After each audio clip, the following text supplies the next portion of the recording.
नारायणं नमस्कृत्य नरं चैव नरोत्तमं देवी सरस्वती व्यासं ततो जयमुदीरयेत् नष्टप्रायेषु अभद्रेषु नित्यं भागवतसेव्या भगवती उत्तमा श्लोके भक्ति भवति नैष्टिकी कृष्णाय वासुदेवाय देवकी नंदनाय च नन्दगोपकुमाराय गोविन्दाय नमो नमः।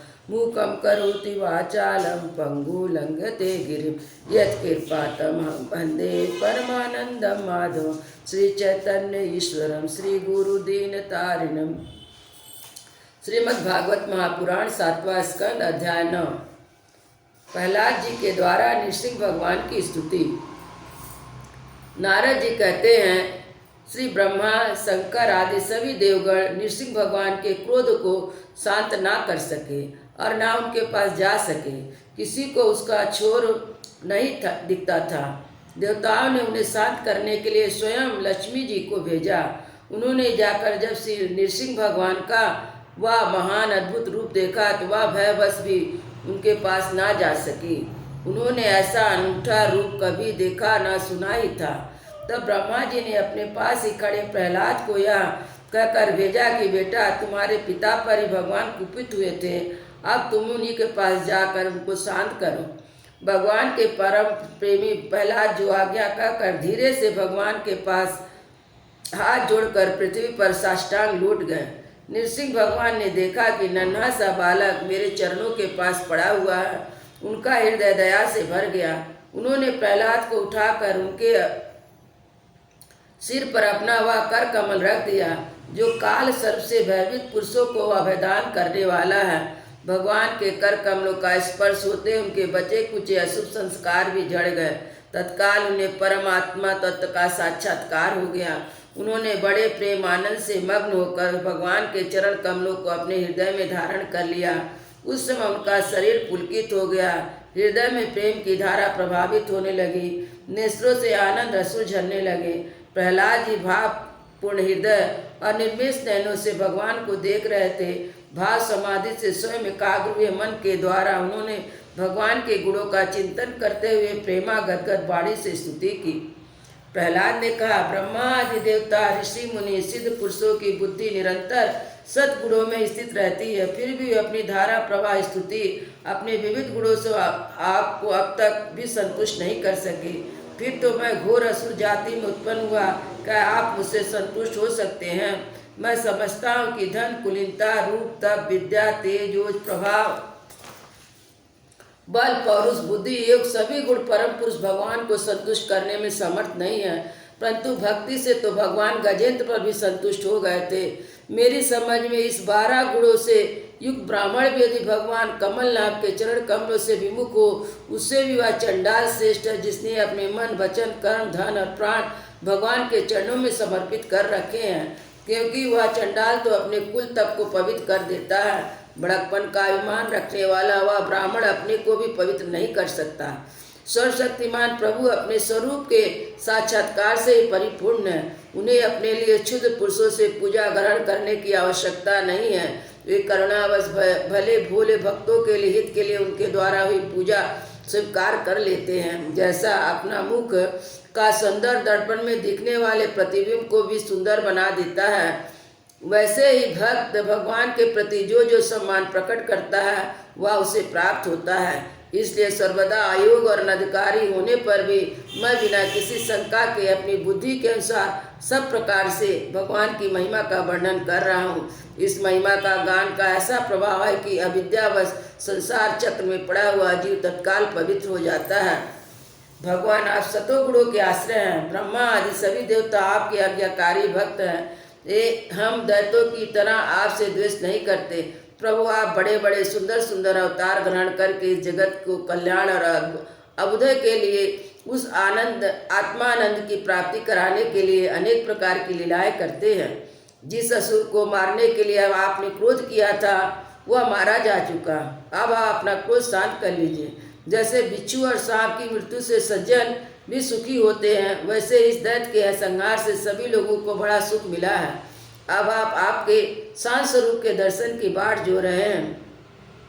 नृसिंहदेव भय से मुक्त होने के लिए भक्तजन आपके इस रूप का स्मरण करेंगे। परमात्मा आपका मुख बड़ा भयानक है, आपकी जीभ लपलपा रही है, आपके आंख सूर्य के समान है, भवें चढ़ी हुई है, बड़ी पैनी दाढ़ें हैं, हाथों की माला खून से लथपथ, गर्दन के बाल बर्छे की तरह सीधे, कड़े खान, दिग्गजों को भी भयभीत कर देने वाला सिंहनाद एवं शत्रुओं को फाड़ डालने वाला आपके नखों को देखकर मैं तनिक भी भयभीत नहीं हुआ। दीन बंधु, मैं भयभीत तो केवल इस असहाय अरुग्र संसार चक्र में पिसने से, मैं अपने कर्म पाशा से बचकर इस भयंकर जंतुओं के बीच में डाल दिया गया हूँ। मेरे स्वामी अब प्रसन्न होकर मुझे कब अपने इन चरण कमलों में बुलाएंगे, जो समझ दियो कि एकमात्र शरण और मोक्ष स्वरूप है। अनंत मैं जिन जिन योनियों में गया, उन सभी योनियों में प्रिय के वियोग अप्रयोग के संयोग से होने वाले शोक की आग में झुलसता रहा। उन दुखों को मिटाने की जो दवा, वह भी दुख रूपी है। मैं ना जाने कब से अपने अतिरिक्त वस्तुओं को आत्मा समझकर इधर उधर भटक रहा हूँ। अब आप ऐसा साधन बतलाइए जिससे कि आपकी सेवा भक्ति प्राप्त कर सकूँ। प्रभु, आप हमारे प्रिय हैं, अद्वितीय तैसी सुहृद है।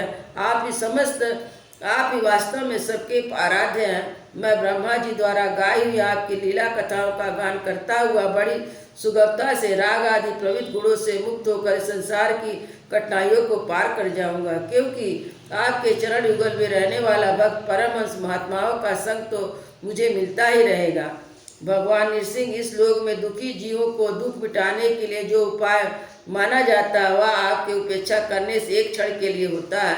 यहाँ तक कि माँ बाप बालक की रक्षा नहीं कर सकते, औषध रोग भी नहीं मिटा सकता, समुद्र में डूबते हुए को नौका भी नहीं बचा सकती। सतगुणों के कारण भिन्न भिन्न स्वभाव के जितने भी ब्रह्मादि श्रेष्ठ काल आदि कनिष्ठ करता है, उनको प्रेरित करने वाले आप ही। आपकी प्रेरणा से जिस आधार में स्थिर होकर, जिस निमित्त से, जिन मिट्टी आदि उपकरण से, जिस समय, जिन साधनों द्वारा, जिस अदृश्य आदि की सहायता से, जिस प्रयोजन से, उद्देश्य की जिस विधि से कुछ उत्पन्न करते हैं, वह रूपांतरित कहते हैं। वह सब आपका ही स्वरूप है। पुरुष की अनुमति से काल के द्वारा गुणों से क्षोभ होने पर माया मन प्रधान लिंग शरीर का निर्माण करती है।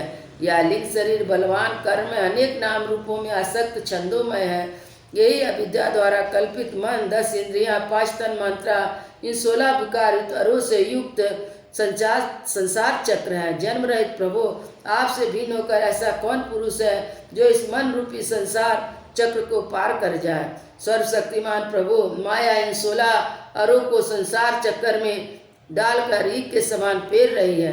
आप अपनी चेतन शक्ति से बुद्धि के समस्त गुणों को सर्वदा पराजित रखते हैं। काल रूप से संपूर्ण साध्य और साधनों को आपने अधीन रखते हैं।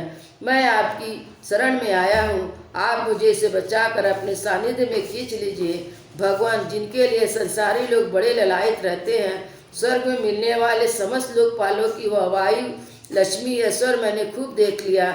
जिस समय मेरे पिता तनिक क्रोध करके हंसते थे और उससे उनकी भवें थोड़ी टेढ़ी हो जाती, तब उन स्वर्ग की संपत्ति के लिए कहीं ठिकाना नहीं रह जाता, वो लुटती फिरती थी। किंतु आपने मेरे उन पिता को भी मार डाला। इसलिए मैं ब्रह्मलोक तक की आयु, लक्ष्मी, ऐश्वर्य, इंद्रिय भोग, जिन्हें संसार के प्राणी चाह करते हैं, नहीं चाहता, क्योंकि मैं जानता हूँ कि अत्यंत शक्तिशाली काल का रूप धारण करके आपने उन्हें ग्रस्त रखा है। इसलिए मुझे आप अपने दासों की सन्निधि में ले चलिए। विषय भोग की बात सुनने की अच्छी लगती है, वास्तव में मृत तृष्णा के जल के समान नितांत असत्य है। यह शरीर भी जिससे भोगे जाते हैं अगणित रोगों का उद्गम स्थान है।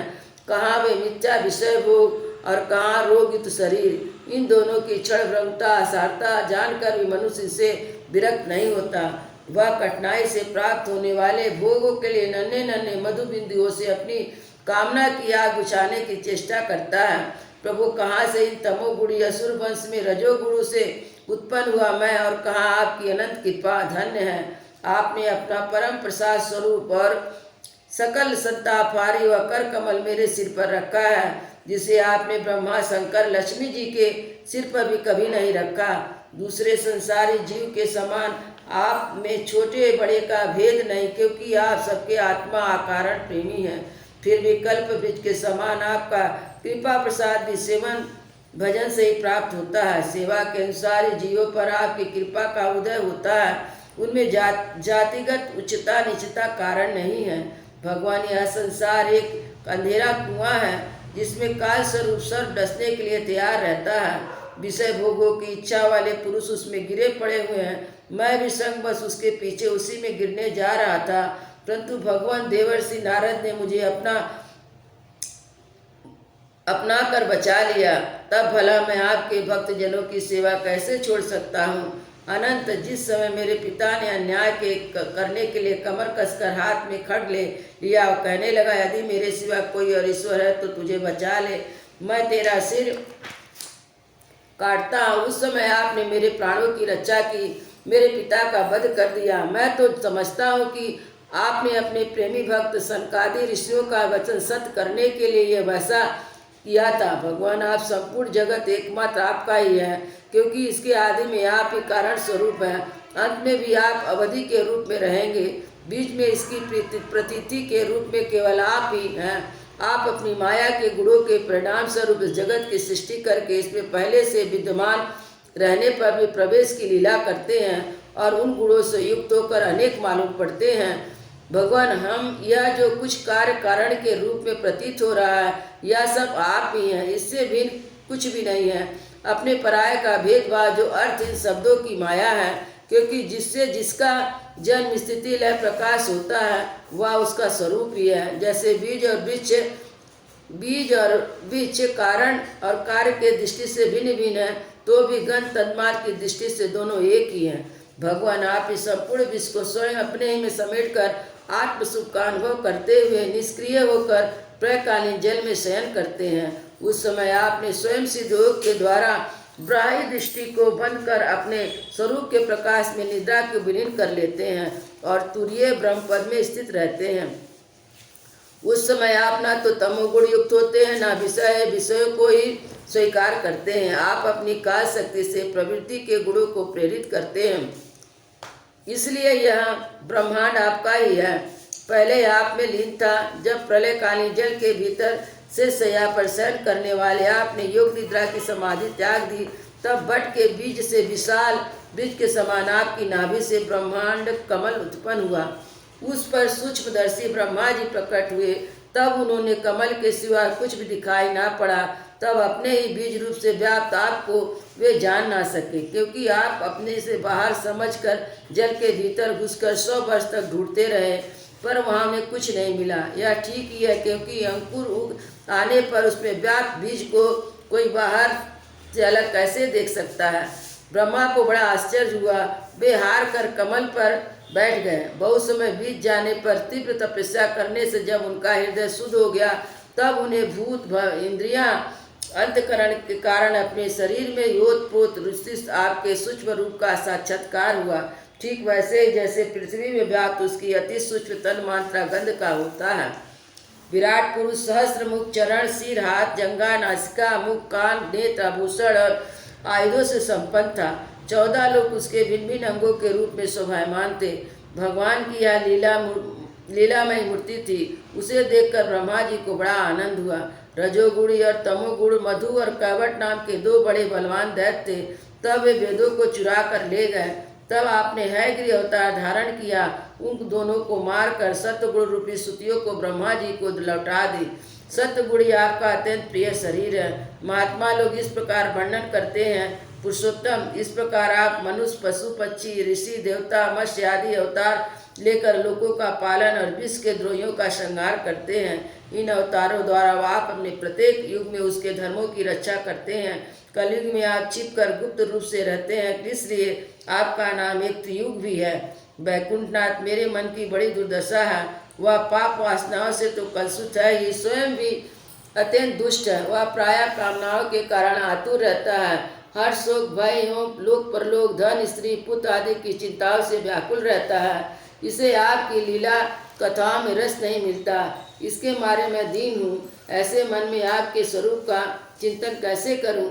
अच्युत, यह कभी ना घाने वाले जीव मुझे स्वादिष्ट रसों की ओर खींचती रहती है। जनेन्द्रिया सुंदर स्त्री की ओर, त्वचा सुकोमल स्पर्श की ओर, पेट भोजन की ओर, कान मधुर संगीत की ओर, नासिका भीनी भीनी सुगंध की ओर, ये चपल नेत्र सौंदर्य की ओर मुझे खींचते रहते हैं। इसके सिवा कर्म इंद्रियां भी अपनी अपनी विषय की ओर ले जाकर जोर लगाती ही रहती है। मेरी यह दशा हो रही जैसे किसी पुरुष की बहुत सी पत्नियां उसे अपने अपने शयन गृह में ले जाने के लिए चारों ओर से घसीट रही हो।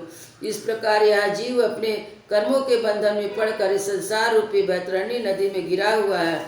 जन्म से मृत्यु, मृत्यु से जन्म और दोनों द्वारा कर्म योग करते करते वह भयभीत हो गया। या अपना या पराया इस प्रकार से भेदभाव से युक्त होकर किसी से मित्रता करता है तो किसी से शत्रुता। आप इस मूढ़ जीव जाति की यह दुर्दशा देखकर करुणा से दबित हो जाइए। इस भव नदी से सर्वदा पार करने वाले भगवान प्राणियों को भी आप पार लगा दीजिए। जगत गुरु, आप इस सृष्टि की उत्पत्ति स्थिति पालन करने वाले हैं। ऐसी अवस्था में जीवों को इस भव नदी से पार उतार कर देने में आपका क्या प्रयास है। दीन जनों के परहितैषी प्रभु, भूले भटके मूढ़ महान पुरुषों के विशेष अनुग्रह पात्र होते हैं। हमें उसकी कोई आवश्यकता नहीं है, क्योंकि हम आपके प्रियजनों की सेवा में लगे रहते हैं। इसलिए पार जाने की भी हमें कभी चिंता नहीं होती। परमात्मन, इस भवतरणी से पार उतरना दूसरे लोगों के लिए अवश्य कठिन है, परंतु मुझे तो इसमें तनिक भी भय नहीं है, क्योंकि मेरा चित्त इस बैतरणी में नहीं, आपकी उन लीलाओं के गान में मग्न रहता है, जो स्वर्गीय अमृत को भी तिरस्कृत करने वाली परम अमृत स्वरूप है। मैं उन मूढ़ व्यक्ति प्राणियों के लिए शोक करता हूँ, जो आपके गुणगान से विमुख होकर इंद्रियों के विषयों का माया में झूठ सुख प्राप्त करने के लिए अपने सिर पर सारे संसार का भार ढोते रहते हैं। मेरे स्वामी, बड़े बड़े मुनि तो प्राय अपनी मुक्ति के लिए निर्जन वन में जाकर मौन व्रत धारण कर लेते हैं। वे दूसरों के भलाई के लिए कोई विशेष यत्न नहीं करते, परंतु मेरी दशा तो दूसरी ही हो रही है। मैं इन भूले हुए असहाय गरीब को छोड़कर अकेला मुक्त होना नहीं चाहता। मैं इन भटकते हुए प्राणियों के लिए आप किसी और कोई सहारा भी नहीं दिखाई पड़ता है। घर में फंसे हुए लोगों का जो मैथुन आदि का सुख मिलता है, अत्यंत तुच्छ दुख रूप है। जैसे कोई दोनों हाथों से खुजला रहा हो तो खुजली में पहले उसे कुछ थोड़ा सा सुख मालूम पड़ता है, परंतु पीछे से दुख ही दुख होता है। किंतु एक भूले हुए अज्ञानी मनुष्य बहुत दुख भोगने पर भी विषयों से अघाते नहीं है। इसके विपरीत धीर पुरुष जैसे खुजलाहट को सह लेते हैं, वैसे ही कामादिक वेगों को भी सह लेते हैं। सहने से उनका नाश होता है। पुरुषोत्तम, मोक्ष के 10 साधन प्रसिद्ध हैं: मौन, ब्रह्मचर्य, शास्त्र श्रवण, तपस्या, स्वाध्याय, स्वधर्म पालन, युक्तों के शास्त्र की व्याख्या, एकांत सेवन, जप और समाधि। परंतु जिनकी इंद्रियां बस में नहीं है, उनके लिए यह सब जीव का साधन व्यापार मात्र रह जाते हैं। दम्भियों के लिए तो जब तक उनकी पोल खुलती नहीं तभी तक वे जीवन निर्वाह के साधन रहते हैं। भंडाफोड़ हो जाने पर वह भी नहीं। वेदों ने बीज और अंकुर के समान आपके 2 रूप बताए हैं, कार्य और कारण। वास्तव में आप प्राकृतिक रूप से रहित हैं, परंतु इन कार्य और कारण रूप को छोड़कर आपके ज्ञान का कोई और साधन नहीं है।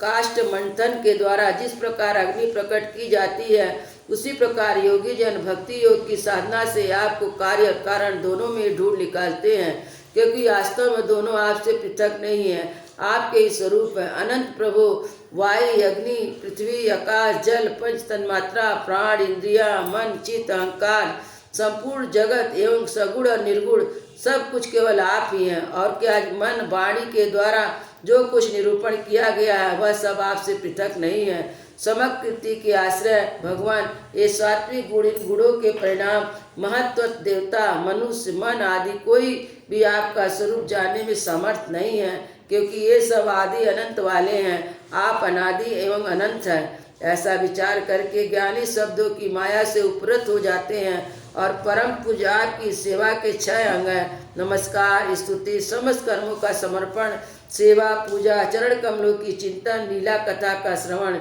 इन 6 सेवा के बिना आपके चरण कमलों की भक्ति कैसे प्राप्त हो सकती है, और भक्ति के बिना आपकी प्राप्ति कैसे होगी। प्रभु, आप तो अपने परम प्रिय भक्त जनों के परमहंसों के सर्वस्व हैं। नारद जी कहते हैं, इस प्रकार भक्त प्रहलाद बड़े प्रेम से प्रकृति गुणों से रहित भगवान के स्वरूप भूत गुणों का वर्णन किया। जिसके बाद वे भगवान के चरणों में सिर झुकाकर चुप हो गए।